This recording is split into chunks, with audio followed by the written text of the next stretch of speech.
શું પ્રોપર્ટી લેતી વખતે તમે સુપર બિલ્ટઅપ એરિયા અને કાર્પેટ એરિયામાં કન્ફ્યુઝ થાવ છો? તો આ વિડીયો છે ને એન્ડ સુધી જોજો. આજે હું તમને આ બંનેનો ડિફરન્સ શું છે ને એ ખાસ તમને સમજાવીશ.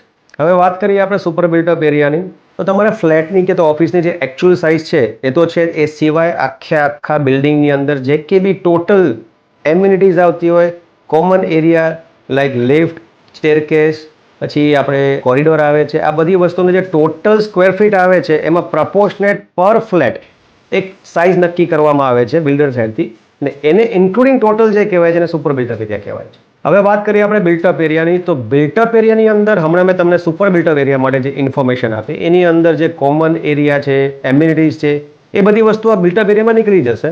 ફ્લેટની અંદર એક્સટર્નલ વોલથી લઈને બાલ્કની, યુટિલિટી વોશયાર્ડ એરિયા, ટેરેસ, આ બધી જ વસ્તુઓ જે ઇન્ક્લુડ થઈને ટોટલ જે સાઇઝ કહેવામાં આવે ને એને બિલ્ટઅપ એરિયા કહેવાય. હવે વાત કરીએ આપણે કાર્પેટ એરિયાની, તો કાર્પેટ એરિયામાં તમને હું સીધી ને સાદી ભાષામાં સમજાવું ને તો તમારા ઘરની અંદર તમે જે જગ્યાએ કાર્પેટ પાથરી શકો ને એને કાર્પેટ એરિયા કહેવાય.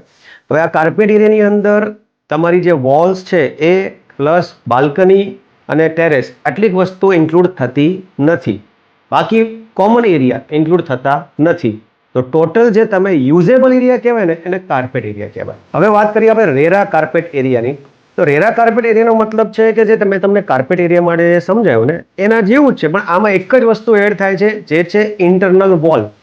ઇન્ટરનલ વોલની સાથે ટોટલ સાઇઝ જે આવે છે ને કાર્પેટની જે ગણતરી હોય છે એને ટોટલ રેરા કાર્પેટ એરિયા કહેવાય છે. તો પ્રીમિયમ પ્રોપર્ટીઝની અંદર કોઈ જ જાતની કન્ફ્યુઝન તમને જોવા નહીં મળે. તમને બધી જ માહિતી ઇન ડિટેલ્સ તમને પ્રોવાઈડ કરવામાં આવશે. તો તમારે કોઈ પણ પ્રોપર્ટી વેચવી હોય કે લેવી હોય, મારો સંપર્ક કરો. મારું નામ વિશાલ શાહ છે ફ્રોમ પ્રીમિયમ પ્રોપર્ટીઝ. મારો નંબર સ્ક્રીન પર આપેલો છે. Thank you so much.